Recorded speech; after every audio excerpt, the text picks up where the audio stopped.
Because we've been receiving so many really great questions, I wanted to share an article I came across recently. I think a lot of you may find it helpful. I'm going to give you an extremely brief summary, and I definitely recommend clicking the link directly to the article itself from the comment posted below. Adreena Winters is extremely well known in the lifestyle world, especially within cuckolding. Her website, the Cuckold Academy, has some very interesting resources. She's recently added an article, "What kind of cuckold are you?"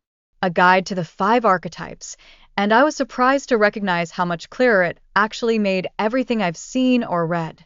When I was trying to learn more about the lifestyle and the dynamic, everything I read would reference the cuck.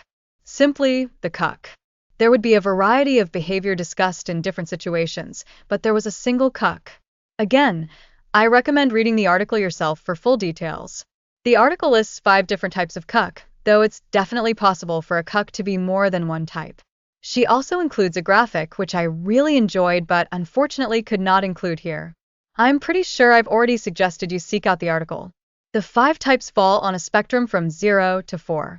The stag is 0, with no submission or humiliation, all pride in the fact that his woman is desired by others.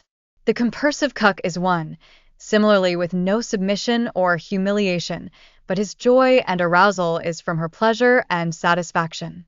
The service cuck is 2, submissive because his arousal comes from serving her, so he steps aside out of love. The classic cuck is 3, and he is what most people think of when they hear cuck. As she says in the article, he experiences a blend of submission, voyeurism, erotic inadequacy, light humiliation, and arousal from contrast. The humiliation cuck is 4, and it's considered the far end of the submissive spectrum. She refers to this cuck as the type where domination becomes psychological artistry. His arousal comes from knowing he is powerless and being degraded. She goes on to explain why the archetypes are important, and my favorite statement is when she acknowledges that couples need to be able to make sense of the dynamics. My own husband recognized himself immediately. We instantly agreed he is a humiliation cuck with a bit of service. But the humiliation is easily the most important part for him.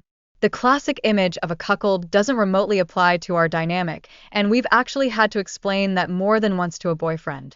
I think we have seen quite a few discussions here that seem to also indicate our community doesn't automatically fit the classic cuck stereotype. My husband and I began these videos not only to share our story, but also to offer information we had difficulty finding on our own when we began our journey.